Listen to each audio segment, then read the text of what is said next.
Assalamualaikum warahmatullahi wabarakatuh.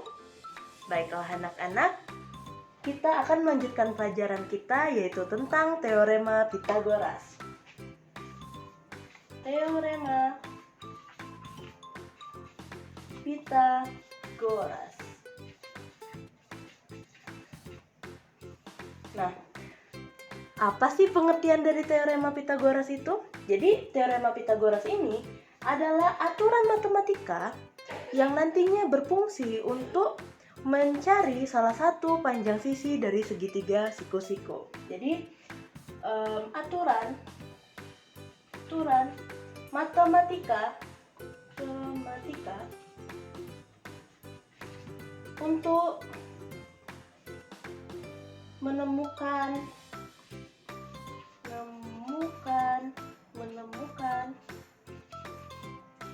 salah satu panjang sisi segitiga siku-siku. Tiga siku-siku. Nah, jadi misalnya ada segitiga siku-siku nih. Ada segitiga siku-siku. Misalnya namanya A, B, C. Nah, sebelum masuk ke bunyi dari Teorema Pitagoras dan rumusnya, ada beberapa catatan dari segitiga siku-siku. Catatan pertama, dari sebuah segitiga siku-siku ini tentunya memiliki salah satu sisi yang besarnya sebesar 90 derajat atau segitiga siku-siku 90 derajat. Memiliki salah satu sudut sebesar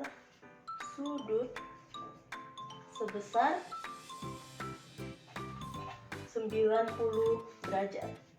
Yang kedua, sisi yang berada di depan sudut 90 derajat ini, di depannya adalah sisi terpanjang atau hipotenusa.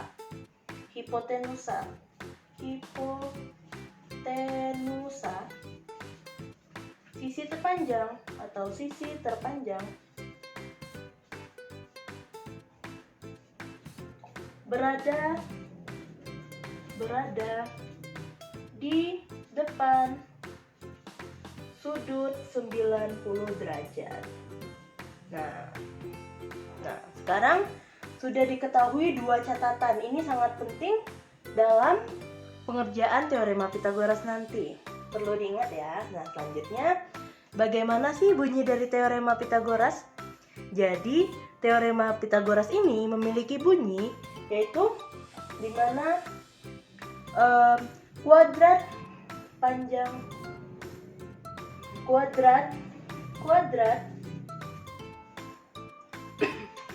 sisi miring segitiga siku-siku, tiga siku-siku sama dengan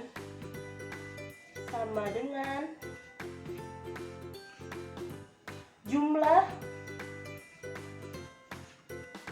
kuadrat dua sisi lainnya.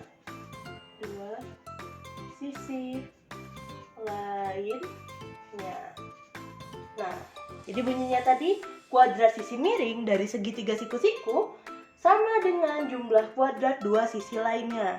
Jadi dari bunyi Teorema Pitagoras ini kita bisa menentukan rumusnya. Nah, dikatakan kuadrat sisi miring. Nah, sebagai contoh kita pakai gambar segitiga siku-siku yang ini ya. Jadi dari gambar segitiga siku-siku ini yang mana sisi miringnya atau hipotenusanya. Nah, ini ya. Oh ya, benar sekali. Panjang sisi terpanjangnya adalah sisi BC, sisi miringnya. Jadi kita tulis di sini BC ya. Sini ke sini, sisi sepanjang dikuadratkan dan kuadrat sisi miring. sama dengan jumlah kuadrat dua sisi lainnya. Artinya kedua sisi ini kita kuadratkan, sisi AB dan sisi AC, sisi lainnya selain BC, kita kuadratkan, kemudian kita jumlahkan. Jadi yang pertama AB kuadrat ditambah dengan AC kuadrat. Nah, jadi dari bunyi teorema Pythagoras ini kita dapatkan rumusnya. Kemudian dari rumus ini maka terdapat rumus lain, kita turunkan. Jadi misalnya AB nih. AB kuadrat artinya sama dengan BC kuadrat dikurang dengan AC. Itu rumus kedua. Yang selanjutnya AC ya. AC kuadrat sama dengan BC kuadrat dikurang dengan AB kuadrat. Nah, seperti itu untuk rumusnya. Nah, sekarang kita sudah mendapatkan rumusnya. Jadi yang selanjutnya, sebelum kita menerapkan konsep dari teorema Pythagoras ini dalam segitiga, dan Ibu akan menunjukkan konsepnya, kita cari tahu dulu macam-macam hipotenusa. Maksudnya dari berbagai segitiga siku-siku, kita cari tahu dulu yang mana hipotenusanya.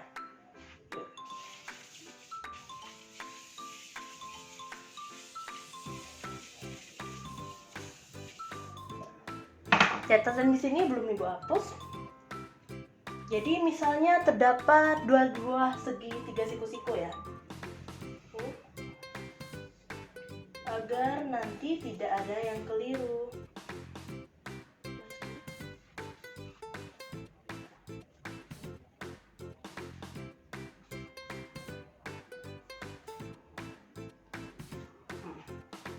Jadi terdapat dua buah segitiga siku-siku. Yang pertama dulu, dari segitiga siku-siku yang pertama ini, dari segitiga siku ABC ini, mana hipotenusanya, mana sisi terpanjang. Perhatikan lagi tadi, hipotenusa atau sisi terpanjang berada di depan sudut 90 derajat. Ayo, siapa yang mau jawab? Oh iya, ya Tono? A, titik A, sisi A. Ya, benar sekali. Mengapa? Karena sisi A terdapat di depan sudut 90 derajat. Selanjutnya di gambar kedua yang mana? Benar. Jadi sisi N adalah hipotenusanya. Jadi sampai sini sudah paham ya. Nah, dari kedua ini, maka rumusnya kita dapatkan sesuai dengan ini tadi. A kuadrat atau sisi miring kuadrat sama dengan panjang kuadrat jumlah kuadrat dari dua sisi lainnya. Jadi C kuadrat ditambahkan B kuadrat. Ini untuk yang pertama. Untuk yang kedua, artinya N kuadrat sama dengan M kuadrat ditambah L kuadrat. Benar sekali. Nah, sekarang Ibu akan menunjukkan konsep teorema Pythagoras menggunakan alat peraga yang namanya papan puzzle Pythagoras. Jadi tunggu sebentar ya.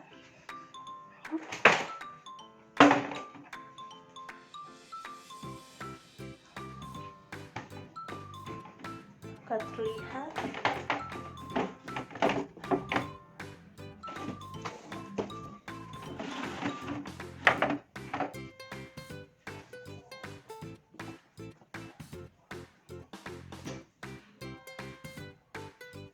Ya. Jadi menggunakan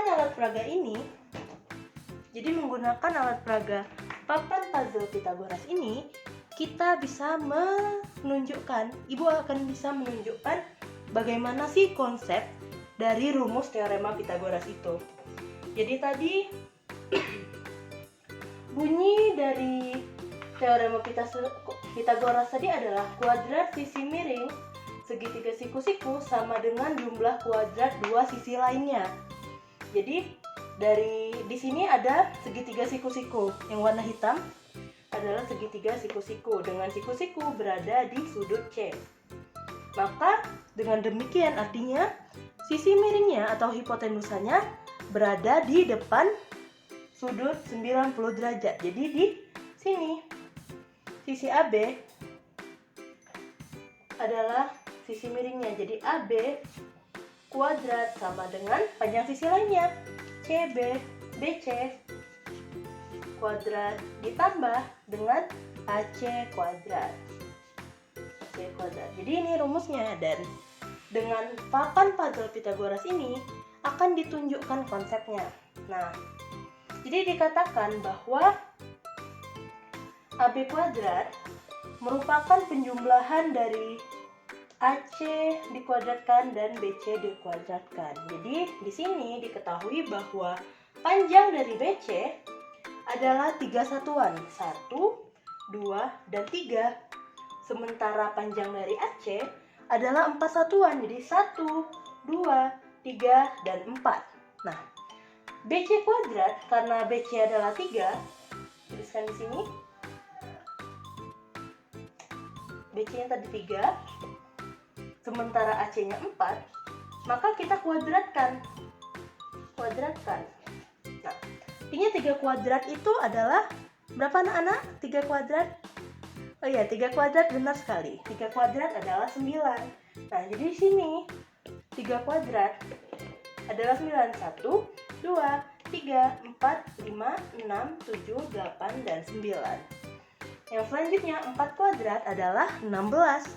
Jadi 1, 2, 3, 4, 5, 6, 7, 8, 9, 10, 11, 12, 13, 14, 15, 16. Jadi di sini kita akan menunjukkan apakah benar jika jumlah kedua puzzle pada sisi BC dan sisi AC kita pindahkan ke kotak di AB. Apakah benar itu hasilnya pas, tepat? Jadi kita pindahkan dulu di BC kuadrat atau 9 kuadrat, kita pindahkan ke dalam sini.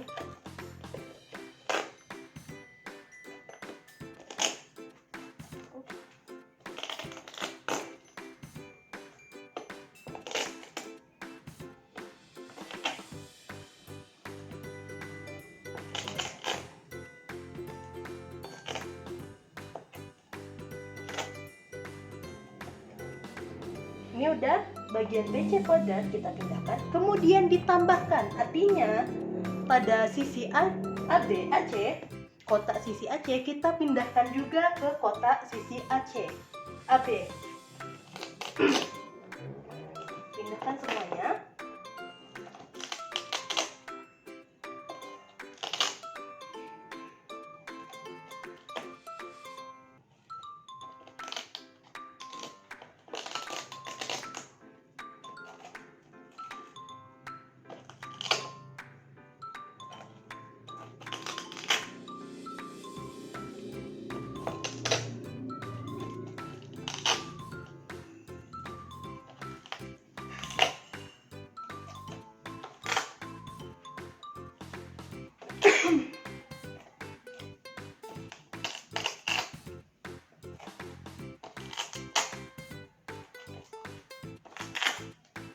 Nah, ternyata setelah dipindahkan, kotak BC dan kotak AC setelah dipindahkan akan tepat memenuhi si kotak di sisi AB dengan jumlah, artinya 9, BC tadi 9 ditambahkan AC tadi 16, jadi ada 25.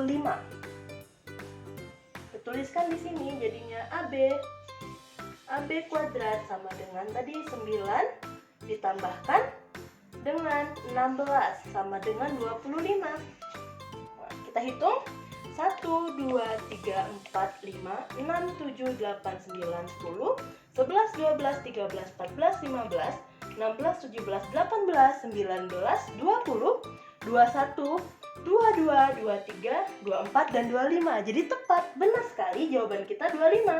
Nah, kemudian karena AB ini dalam bentuk kuadrat, maka untuk mencari panjang sisinya harus kita akarkan. AB sama dengan akar 25. Nah, akar 25 adalah, ya siapa yang tahu? Oh ya, benar. Jadi akar 25 adalah 5. Nah, kita lihat di sini. Apakah benar panjang AB itu 5 satuan? Jadi 1, 2, 3, 4, dan 5. Ternyata benar. Dari sini bisa kita lihat bahwa benar. Rumusnya AB kuadrat sama dengan BC kuadrat ditambah AC kuadrat, atau sisi miring tadi kita kuadratkan akan sama dengan panjang sisi lainnya dikuadratkan lalu dijumlahkan. Seperti itu. Nah, dari penjelasan tadi apa ada yang ingin ditanyakan? Belum ada, jadi belum ada yang mau nanya nih, yakin? Oke, jadi karena belum ada yang mau nanya, boleh sekarang dikerjakan halaman 89 ya sebagai latihannya. Jadikan PR ya. Baiklah, mungkin itu saja pembelajaran kita hari ini. Semoga bermanfaat. Wassalamualaikum warahmatullahi wabarakatuh.